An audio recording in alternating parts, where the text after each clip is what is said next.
In 24 years, Councilman Williams, I'm sure there have been a lot of opportunities that you have had to make input. I don't know if we could talk about all of it, Right. but can you single out some things perhaps that you've shepherded, some ordinances, bills, the like? Well, I often get asked the question, what was your most significant thing that you had done as a council member? And I would probably have to say, and I have to put it in a context so people understand why it was pretty significant. When I was elected to council, there were a number of individuals that were extremely supportive of me. They were the I'll call them mayors of the community. Finley Bramlett, who founded the Greater West Side Council of Block Clubs. Atha Walker, who was the Democratic chair for Ward 4. Mrs. Eaton, Mayor Eaton, who was on the other side of the expressway, kind of on Yukon, and was a leader in that community. And one of the things, the first thing they wanted me to do and to accomplish was to restore the old West Akron Y to a viable community center. Now going back, and I mentioned earlier that I grew up on Dover Avenue, every kid back in those days, you kind of had a hangout where you went. A lot of kids, it was the Urban League, and I went to the Urban League some. But for me, the principal hangout place was the West Akron YMCA, which is on Lawton Street. And that's where I went to YMCA day camp and learned fishing and archery. We used to take us swimming, and we went horseback riding, and there were Saturday movies there at the Y. And you went there after school. They sold candy and stuff, and it was a place to come play caroms, and for the young people, that's like pool, but they're little round discs, same kind of principle. Okay. And it was a central place where kids could go. It was safe. There was supervision there, and it was just an important part of the community. It was right across the street from Schumacher, and the city used to have recreation programs that took place at the school. So there was always activity and things going on there. The Y closed. It was closed for many years. Mount Olive Baptist Church purchased the building, tried to rehab it, but they really didn't have the resources to do it. They put money in, but weren't able to really turn it around. So I had the city purchase the building from the church, and then we invested $2 million into it, rehabbed the facility, and returned it as a useful part of the community. Opened it with a computer center, and the seniors were in there on the computers, and once again, kids were there in the building and learning and growing and using the gymnasium and all of that. So that was very important to me. One, because it was a key place for me as a young child, and having the opportunity to restore that community has a personal meaning to me.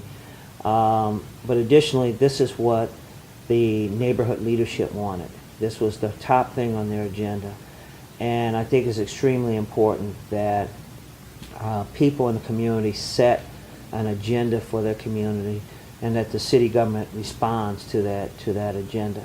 Probably one of the key things I did as chairman of Budget and Finance Committee was shepherding the stadium project through council, and there was opposition to the stadium, and I had, along with other council members and Mayor Pasquale at the time, we had gone and looked at a number of different stadiums and had pretty much looked at some of the mistakes that were made at some of these other places, and fashioned a stadium that would meet our needs.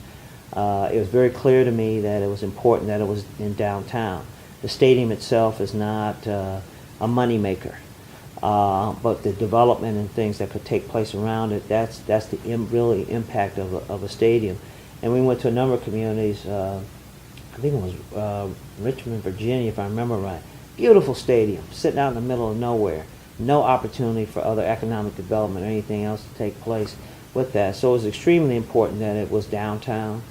And with my leadership on council, we got it through, and it has turned out to be a key component in the downtown rejuvenation. You don't mind being transparent and people seeing your heart.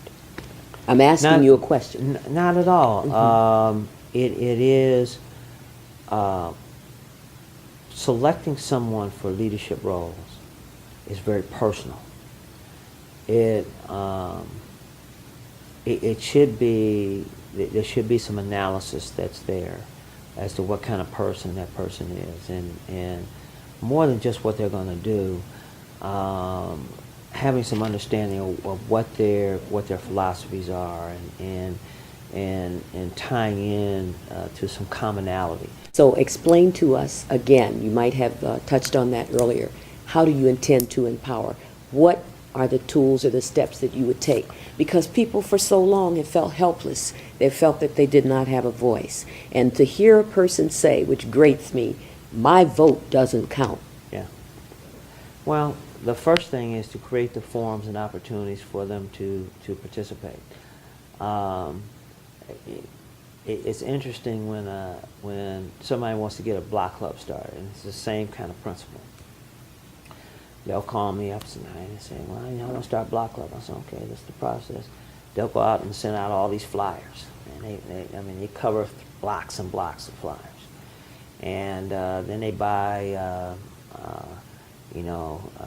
10 dozen donuts, based on what the, and then 10 people show up, and they're always disappointed. Mm-hmm. And I tell them, no, that's what needed to be here to get things started, and that's the group you need to work with. And you build the wagon. Once you've built the wagon, everybody else will want to ride. Now you have to be open to allowing them to ride, even though they didn't help build the wagon. Okay? And that's the process that you go through. And it's the same thing with city government. You have the forums. You allow people to come and talk. You allow them to express themselves. This is indicative of your leadership style. This is. I have the same. My campaign is run that way. Mm-hmm. I've always functioned that way because I don't have all the answers personally. It's a collective body of people that come, particularly if you allow expertise to rise and be a part of what you're doing. Like when we talk about the youth initiatives, there's people who are experts out there. This is what they do. It is their passion. It is what they were made for, was interacting and helping children.